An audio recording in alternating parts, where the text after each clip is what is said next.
can get through mental health difficulties without being willing to have a conversation and being able to admit that we might need some help. William, Catherine and I started this campaign because we saw that fear of judgment, stigma, and outdated prejudice meant that too many people stayed quiet about their mental health challenges. The palace tried to hide it. The media whispered about it for years. But when those DNA results finally surfaced, everything exploded. Prince Harry's world came crashing down in ways no one saw coming. What they found in those secret files didn't just shock the royal family. It changed everything we thought we knew about the monarchy forever.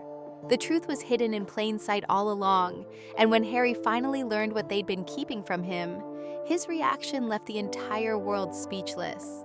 People who considered taking their own lives rather than admit to anything that might make them look weak in the eyes of others. This is why we want to change the way we talk about mental health. The morning of November 15, 2024, began like any other in central London. Commuters filled the underground, cafes prepared for the breakfast rush, and the city moved with its usual rhythm. But in a small office near Kensington, something unusual was about to unfold that would send ripples through the British monarchy and capture global attention for weeks to come. Michael Chen, an investigative journalist with 15 years of experience covering royal affairs, arrived at his desk to find an unmarked package waiting for him. There was no courier label, no postage stamp, and no indication of who might have left it there. The only distinguishing feature was a faint impression in the paper wrapping that resembled an official seal, though it had been deliberately obscured.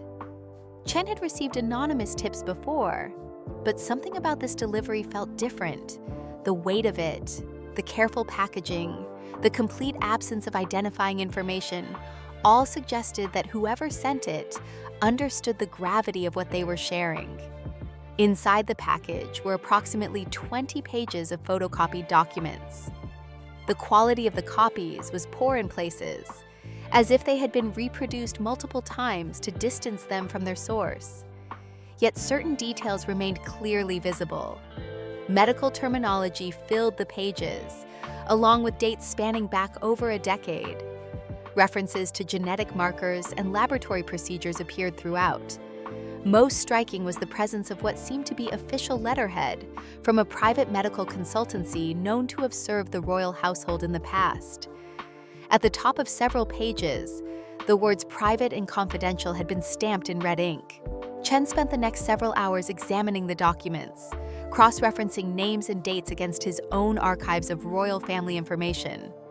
He reached out to contacts in the medical community, asking general questions about the types of testing referenced in the papers, without revealing their specific origin. By late afternoon, he had gathered enough information to understand what he might be looking at. The documents appeared to describe a paternity test, one that had been conducted years earlier, under circumstances that suggested it was not routine medical screening. The decision of whether to pursue the story weighed heavily on Chen. Publishing allegations about the royal family came with significant professional and legal risks. British media operate under strict regulations when reporting on the monarchy, and false claims could result in serious consequences. But if the documents were authentic, they pointed to something the public had speculated about for decades without confirmation. The question of Prince Harry's biological parentage had circulated in tabloids and online forums for years, fueled by his distinctive red hair and certain facial features that seemed different from other family members. By the following morning, whispers of the discovery had begun circulating among London journalists. Chen had consulted with senior editors and the publication's legal team throughout the night. They decided to approach the story cautiously, reporting on the existence of documents that raised questions rather than making definitive claims about their contents. The headline that appeared online at 7 a.m. read, "Questions raised over archived royal medical records." It was deliberately vague, but the implication was clear enough that other news organizations immediately took notice. Within hours, the story had spread across British media. Television news programs interrupted their regular scheduling to discuss the development. Royal correspondents, who typically maintain cordial relationships with palace officials, found themselves in the awkward position of reporting on something the palace had not acknowledged. Phone calls to Buckingham Palace press office went unanswered initially. When a statement finally came through later that day, it consisted of a single sentence: "The palace does not comment on private medical matters." The response, or lack thereof, only intensified interest in the story. Historically, the palace had various ways of addressing rumors and speculation. Sometimes they issued strong denials. Other times they simply ignored stories until they faded from public attention. But this particular response felt different to experienced royal watchers. The phrasing neither confirmed nor denied anything specific. It simply established a boundary that palace officials hoped would end the conversation. Behind the scenes at Buckingham Palace, the atmosphere had shifted dramatically. Staff members who had worked there for years described an unusual tension in the corridors. Meetings that would normally appear on official calendars were suddenly listed as private or administrative. Senior advisors to King Charles were seen entering and leaving through side entrances, typically reserved for moments when the palace wanted to avoid media attention. The king himself had cleared his public schedule for several days, citing the need to focus on private family matters. The speculation about Harry's parentage was not new, but it had never before been accompanied by what appeared to be documentation. For years, tabloid newspapers had run stories comparing photographs of young Harry with images of Major James Hewitt, a former British Army officer who had an affair with Princess Diana in the late 1980s and early 1990s. The physical similarities, particularly the red hair, had been noted countless times. However, the timeline of Diana's relationship with Hewitt had always been reported as beginning after Harry's birth in 1984, which would make the comparison meaningless from a biological standpoint. Royal historians began appearing on news programs to provide context. They explained that questions of lineage and succession had been sensitive issues throughout British history. The monarchy's authority rests in part on the concept of legitimate succession, an unbroken chain of inheritance that extends back centuries.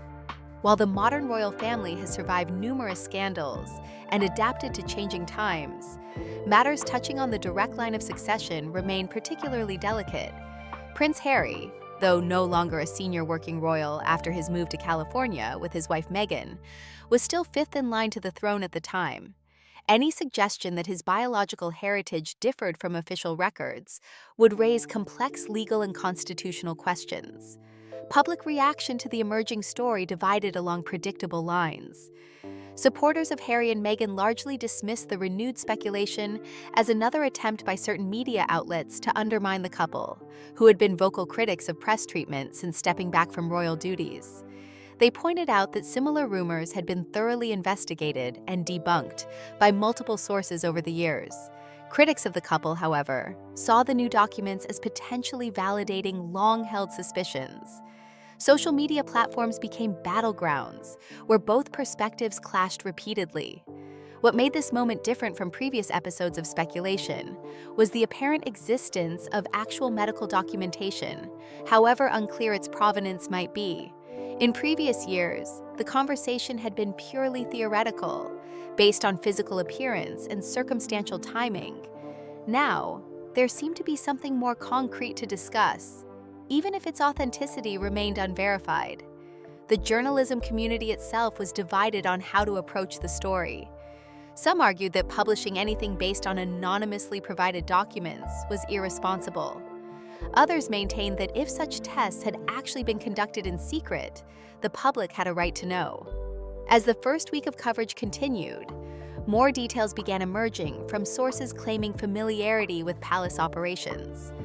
One former staff member, speaking anonymously to a major newspaper, suggested that discreet genetic testing had indeed been arranged years earlier, though they claimed it was done primarily to put rumors to rest internally, rather than due to genuine doubt. Another source, described as close to the royal medical team, indicated that such testing would have required authorization from the highest levels of palace management and would have been documented in secure archives accessible only to a handful of individuals. The question of how the documents had reached a journalist's desk remained unanswered. Speculation centered on several possibilities. Perhaps a disgruntled former employee had accessed old files before leaving their position. Maybe someone currently within the palace system believed the information should be public. Or it could have been part of a deliberate campaign by forces seeking to damage the monarchy's reputation. Without knowing the source, evaluating the document's credibility became nearly impossible. As the story entered its second week, the initial shock began giving way to a more systematic effort to understand what had actually occurred. News organizations that had initially held back now committed resources to investigating the claims.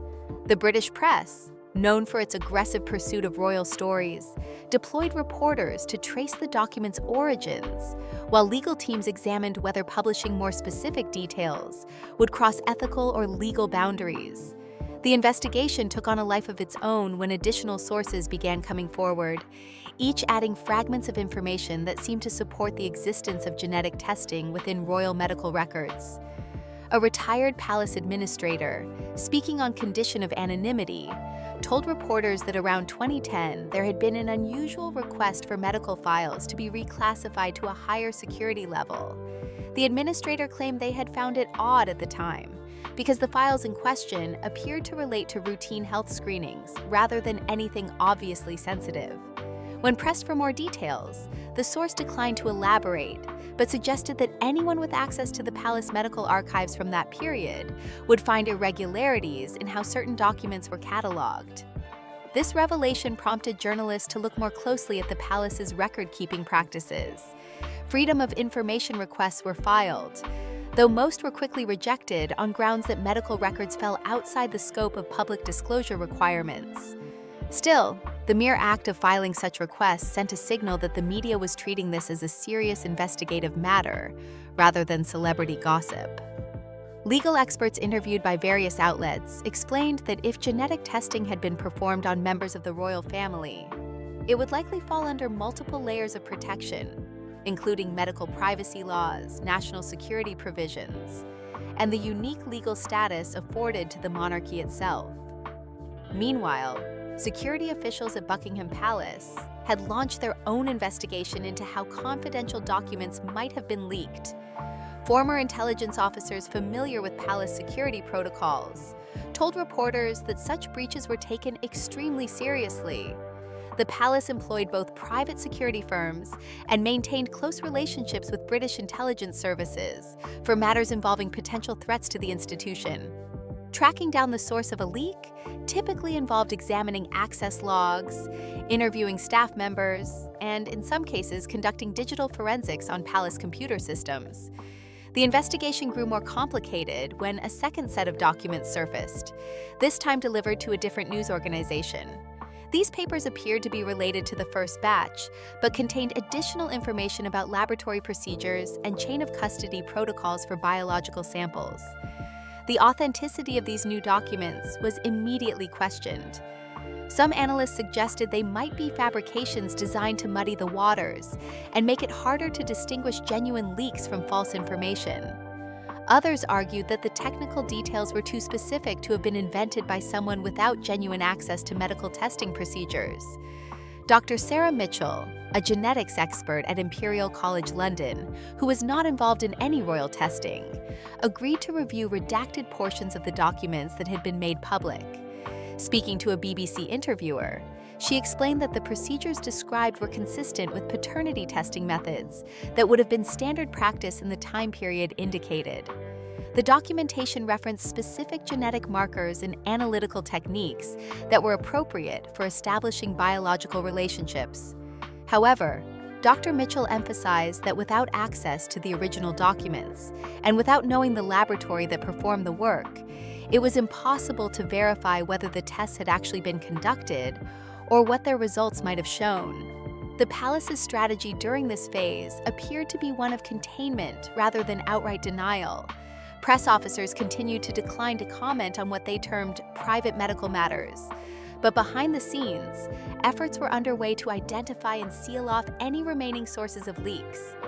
Staff members reported being asked to sign new confidentiality agreements and being reminded of the serious legal consequences that could result from sharing information about royal family members.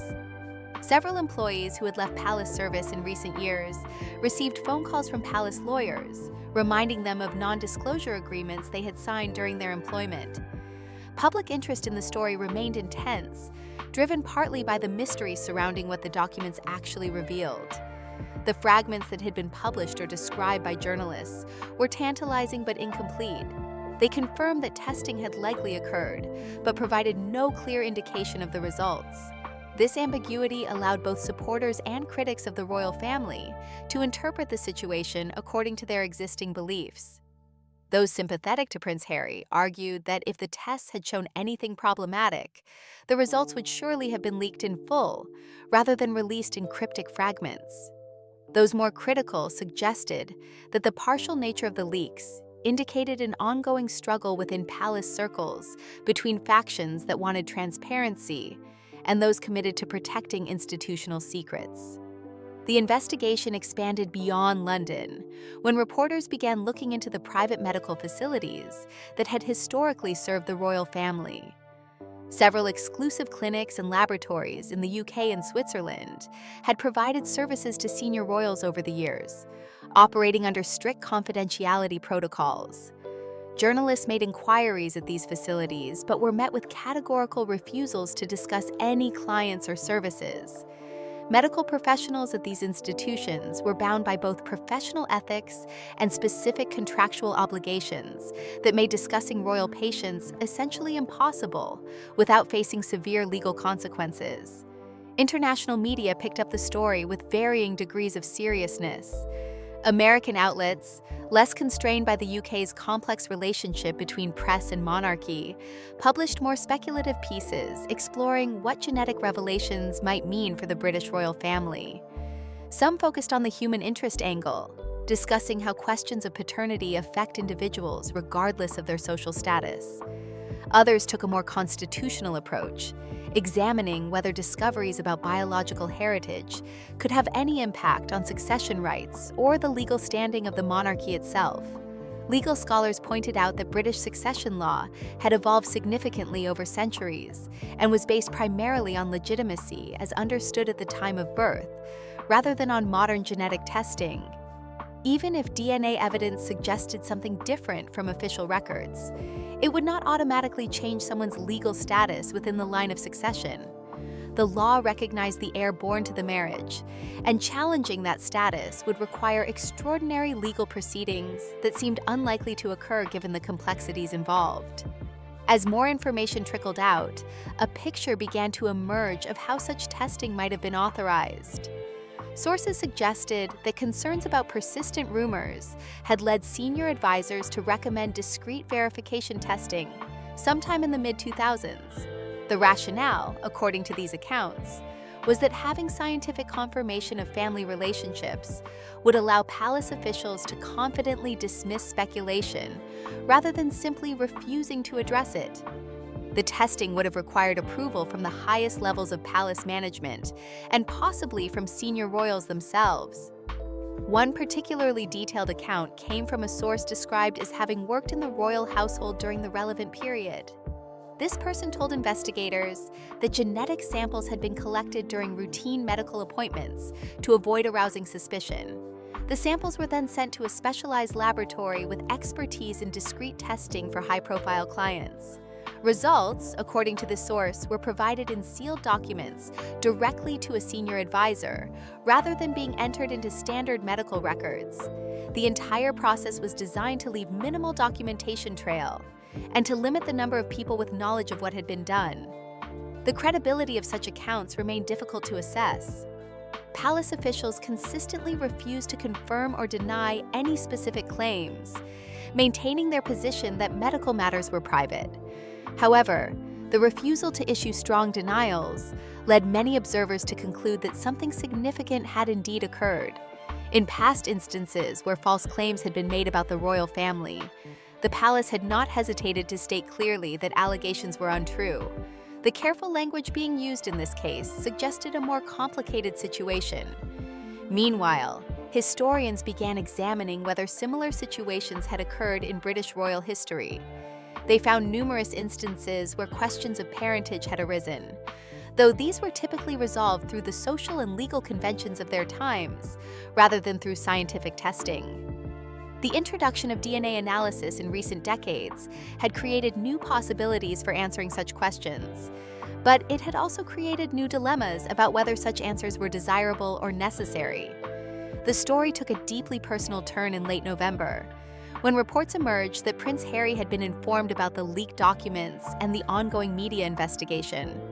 Sources close to the Duke of Sussex indicated that he had learned about the situation not through official palace channels, but from his own security team, which monitored media coverage for potential threats or significant developments. The news reportedly reached him while he was at his home in Montecito, California, where he had been living with his wife Meghan and their 2 children since stepping back from royal duties in 2020.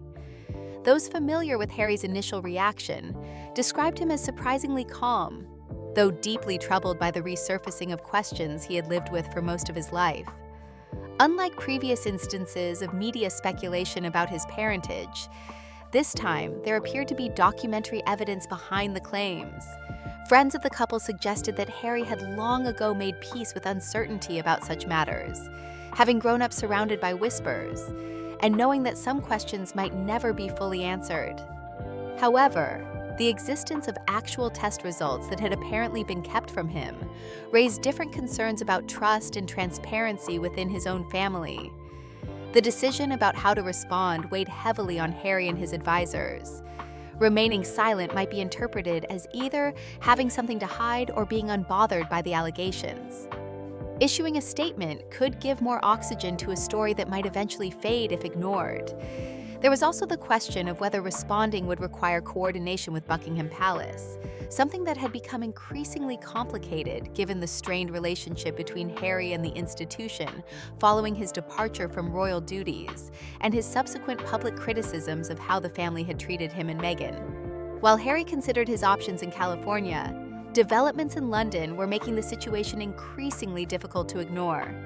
Additional sources had come forward with information suggesting that the genetic testing had indeed been performed, and that results existed somewhere within palace archives. A former medical consultant who had worked with the royal household in the early 2000s, speaking through a lawyer to maintain some degree of anonymity, confirmed that discussions about genetic verification had taken place during their time in that role. The consultant stopped short of revealing specific details, but indicated that the testing had been conducted at the request of senior palace officials, who were concerned about the potential long-term implications of leaving persistent rumors unaddressed. The consultant's statement added credibility to the overall narrative, while raising new questions about who had initiated the testing and what had been done with the results. If the tests had been conducted more than a decade earlier, why had they remained secret? Who within the palace hierarchy had access to the findings? And most importantly for Harry personally, had members of his own family known the results while keeping them from him? Reports began circulating that King Charles had convened urgent meetings with his closest advisors to discuss how to handle the escalating situation. The king found himself in an extraordinarily difficult position. As a father, he presumably wanted to protect his son from harmful speculation and media intrusion. As the monarch, he had responsibilities to the institution that might conflict with personal considerations. The decision about whether to address the allegations publicly, and if so, how to do it, would have profound implications not just for Harry, but for the monarchy's credibility and public standing. Prince William, who had maintained a notably distant relationship with his brother since Harry's departure from royal duties, was also reportedly involved in these high-level discussions. William's perspective was said to be focused primarily on protecting the institution and maintaining stability during a period when the monarchy faced various challenges to its relevance in modern British society.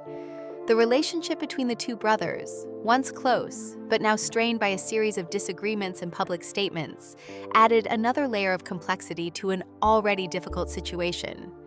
In early December, Approximately 3 weeks after the story first broke, Harry made the decision to return to the United Kingdom. The visit was arranged with minimal advance notice and without the usual coordination with palace officials that would typically accompany a trip by a senior royal family member, even one who had stepped back from official duties. Harry traveled alone, leaving Meghan and the children in California. The decision to come to London was interpreted by royal observers as a sign that he intended to seek answers directly, rather than relying on intermediaries or public statements. The meeting between Harry and his father took place at Clarence House, King Charles's official London residence, rather than at Buckingham Palace. The choice of location was seen as significant, suggesting a desire for privacy, and perhaps indicating that this was being treated as a family matter rather than an official royal business. No official announcement was made about the meeting, but security arrangements and staff movements made it clear to those who monitor such things that something important was occurring. Details of what transpired during that meeting have remained largely private, though sources on both sides have provided selective information to trusted journalists. The accounts suggest that the conversation was difficult and emotional, covering not just the immediate issue of the DNA testing, but broader questions about trust, communication, and the handling of sensitive family matters. Harry reportedly pressed his father directly about whether tests had been performed, what they had revealed, and why he had not been informed if such testing had occurred. King Charles, according to these accounts, found himself torn between his role as father and as sovereign. Palace protocol and legal advice suggested that acknowledging the existence of genetic testing could open numerous complications, including questions about why it had been done secretly and what other undisclosed medical procedures might have been performed on royal family members without their full knowledge. At the same time, maintaining absolute silence with his own son about matters so personal and potentially significant seemed to violate basic principles of parental responsibility and honesty. The meeting ended without any public statement from either party, but the tension was reportedly evident to staff members who were present in the building. Harry was seen leaving through a side entrance several hours after arriving, his expression unreadable to the photographers who had gathered hoping to capture his departure. He left London the following day, returning to California without having spoken publicly about his visit or its purpose. In the days following Harry's return to the United States, speculation intensified about what might have been discussed or discovered during the private meeting. Royal correspondents noted that the palace had still not issued any substantive response to the original allegations beyond the initial statement declining to comment on private medical matters. The continued silence was becoming increasingly difficult to maintain as pressure mounted from media outlets and members of the public who felt they deserved some form of explanation about what had occurred. The situation reached a critical point in mid-December when a major British newspaper published what it claimed was information from palace insiders about the content of the archived genetic tests. The report, carefully worded to avoid definitive claims that might invite legal action, suggested that testing had been performed on multiple family members and that results had raised questions that senior advisors had struggled to address. The newspaper did not publish specific findings, but indicated that documentation existed that would be of significant public interest if it were ever released in full. This latest development appeared to force the palace's hand. After weeks of silence, punctuated only by terse statements about privacy, officials began working on a more comprehensive response. The challenge was crafting language that acknowledged the situation, without revealing details that might be legally problematic or personally damaging. Legal teams reviewed every word of proposed statements, aware that anything the palace said would be analyzed exhaustively and could have implications for years to come. The pressure on Harry intensified as well. Supporters urged him to speak out and take control of the narrative, arguing that silence was allowing others to define the story. Critics suggested that his return to London and meeting with his father indicated that he knew more than he was revealing. The constant speculation and analysis took a visible toll, with those close to Harry describing him as exhausted by the relentless attention to matters he considered deeply personal. On December 18th, Buckingham Palace released a statement that broke weeks of near silence. The carefully worded announcement confirmed that a review of private medical records had taken place and that the review had been completed. The statement emphasized respect for medical privacy and family dignity, while acknowledging that matters of public interest sometimes intersected with personal privacy. Most significantly, the palace confirmed that genetic verification procedures had been conducted at some point in the past, though it provided no details about timing, circumstances, or findings. The statement was deliberately ambiguous, confirming just enough to address the most basic questions, while leaving crucial details unaddressed. For Harry, the public acknowledgement that testing had occurred was both validation and betrayal. It confirmed that something significant had been kept from him, while still not providing the full truth he had sought. The statement satisfied no one completely, but it moved the story into a new phase where the central question was no longer whether testing had happened, but what the results had shown and why they had remained concealed for so long. The palace statement, despite its careful wording and limited details, unleashed a wave of public reaction that exceeded even the most pessimistic predictions of royal advisors. Within hours of the announcement appearing on official channels, social media platforms were flooded with millions of responses spanning the entire spectrum of opinion. News networks cleared their evening schedules to provide special coverage, bringing in panels of royal historians, constitutional experts, and commentators to dissect the 17 words that had finally acknowledged what many had suspected for weeks. The British public's response revealed deep divisions about the monarchy's role in contemporary society. Polling conducted in the days following the statement showed that younger generations were significantly more likely to view the situation as evidence that the royal family operated with unacceptable secrecy, while older respondents tended to emphasize the importance of privacy and dignity for the institution. The geographic divide was notable as well, with Scotland and Wales showing higher levels of skepticism about the monarchy's handling of the situation compared to England, where support for the institution remained stronger despite the controversy. International reaction varied considerably depending on cultural attitudes toward monarchy and celebrity. American media outlets, already deeply invested in covering Harry and Meghan's life in California, treated the story as a major human interest narrative, with elements of both tragedy and potential redemption. The focus in U.S. coverage tended to emphasize Harry's personal journey and struggles with family dynamics, rather than the constitutional implications that preoccupied British commentators. Australian and Canadian media, representing countries where the British monarch serves as head of state, examined the story through the lens of ongoing Republican debates in those nations. European royal families watched the situation carefully, mindful that scandals affecting one monarchy could influence public perception of hereditary institutions more broadly. Several European royals had faced their own paternity questions and DNA controversies in recent decades, and palace officials in countries like Spain, Sweden, and the Netherlands paid close attention to how the British handled the crisis. The general consensus among royal houses was that the British palace had allowed the situation to escalate by not addressing it more decisively in the early stages. Within the British establishment, reactions were more guarded, but no less significant. Members of Parliament from both major parties largely avoided commenting directly, recognizing that the monarchy's position above partisan politics made royal controversies particularly delicate.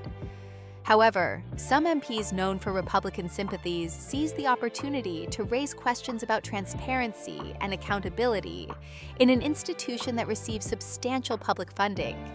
These critics pointed out that if genetic testing had been performed using resources provided by taxpayers, the public had a legitimate interest in understanding the circumstances and results. The Church of England, which has deep historical and constitutional ties to the monarchy, found itself in an awkward position. Senior clergy emphasized themes of compassion, family unity, and the importance of looking beyond biological connections to recognize bonds of love and shared experience. The Archbishop of Canterbury, speaking at a previously scheduled appearance, offered carefully balanced remarks suggesting that questions of identity and belonging touched on fundamental human experiences that transcended institutional considerations. His comments were widely interpreted as supportive of Harry personally, while maintaining the Church's traditional support for the monarchy as an institution. Media organizations that had initially broken the story found themselves subjected to intense scrutiny about their methods and motivations. Press regulators received complaints from members of the public who felt the coverage had been intrusive and potentially damaging to individuals involved. At the same time, journalism organizations defended their coverage as serving the public interest by revealing information about an institution that held significant constitutional importance. The debate about media ethics and royal coverage, which had intensified following Princess Diana's death in 1997, and again after Harry and Meghan's departure from royal duties, reached new levels of intensity. The financial implications of the controversy began to emerge as well. Royal-related tourism, which generates substantial revenue for the British economy, showed signs of potential disruption as international visitors expressed uncertainty about visiting royal sites during such a tumultuous period. Conversely, some tourist operators reported increased interest, with visitors wanting to see Buckingham Palace and other locations, specifically because they were at the center of a major news story. The overall economic impact remained unclear, but the controversy demonstrated once again how royal family developments could have tangible effects beyond their immediate personal and political dimensions. For Harry personally, the palace statement created a moment of decision about how publicly to address the situation. His communications team in California received dozens of interview requests from major news organizations around the world. Book publishers reached out with offers for expanded editions of his memoir, which had already discussed his complicated relationship with royal life. Documentary producers proposed projects that would allow him to tell his side of the story in depth. The commercial opportunities were substantial, but accepting them would mean further deepening the public nature of what remained, at its core, a deeply personal family matter. After several days of deliberation, Harry released a statement through his personal website rather than through traditional media channels. The statement, written in his own voice, without the formal language typical of palace communications, struck a reflective and measured tone. He acknowledged the widespread interest in questions about his background and identity, while emphasizing that his sense of self had been shaped by his mother's love, his military service, and his own choices, rather than by genetics alone. He expressed disappointment that private family matters had become a public spectacle, but avoided direct criticism of either his father or the palace institution. The statement included a passage that many observers found particularly poignant, in which Harry reflected on his mother, and how she had taught him that family was defined by love and loyalty, rather than simply by blood. He mentioned his own children, and his determination to raise them with a clear sense of who they were, free from the doubts and speculation that had marked his own childhood. He concluded by saying that whatever anyone believed about his biological heritage, he remained committed to the causes and values that had guided his public work, from veteran support to mental health advocacy.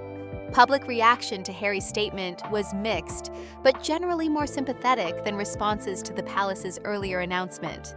Many people appreciated the personal nature of his words and his willingness to address the situation directly, rather than hiding behind institutional protocols. The statement did not answer the specific question of what genetic testing had revealed, but it made clear that Harry himself was choosing to define his identity on his own terms rather than allowing it to be determined by tests, speculation, or public debate.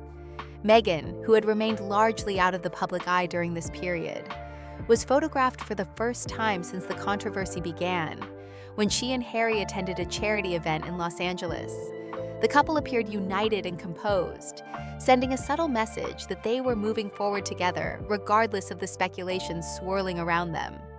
Meghan's supporters noted that she had faced her own intense media scrutiny, and that her experience of dealing with hostile coverage likely provided valuable perspective as Harry navigated this latest challenge. In the weeks following the initial statements, the intensity of media coverage gradually began to diminish. though interest in the underlying questions remained high. Royal correspondents noted that the palace had managed to achieve a kind of stalemate, where the existence of testing was acknowledged, but specific results remained officially undisclosed. This outcome satisfied no one completely, but allowed all parties to claim a measure of dignity and control over their own narratives. The long-term implications of the controversy continued to be debated by constitutional experts and royal observers. Some argued that the episode had damaged the monarchy's credibility and demonstrated that hereditary institutions were incompatible with modern expectations of transparency and accountability. Others suggested that the royal family had weathered more serious crises in the past, and that public memory was short enough that this controversy would eventually fade into historical footnote status.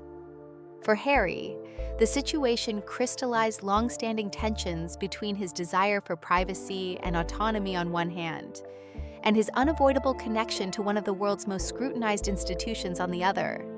Friends described him as determined to build a life and legacy based on his own actions and values, rather than on circumstances of birth or family history. The work he and Meghan had undertaken through their charitable foundation continued, with projects focused on issues from digital wellness to environmental conservation. As the calendar turned to a new year, the acute phase of the crisis had passed, but fundamental questions remained unresolved. The palace had confirmed that testing occurred but provided no results. Harry had stated his commitment to defining his own identity, but had not directly addressed what the tests might have shown. The public had been given enough information to confirm that their long-standing speculation had some basis in fact, but not enough to satisfy their curiosity about the complete truth. The story had revealed something important about the modern monarchy and its struggle to balance tradition with transparency, privacy with public accountability, and institutional needs with individual dignity. It had shown how advances in genetic science could complicate questions that previous generations had resolved through social convention and legal presumption. And it had demonstrated once again that the royal family, despite all its privileges and protections, remained subject to the same human complications of love, doubt, and identity that affect families everywhere. The difference was that for the royals, these deeply personal matters played out on a global stage, with consequences that extended far beyond any individual family member.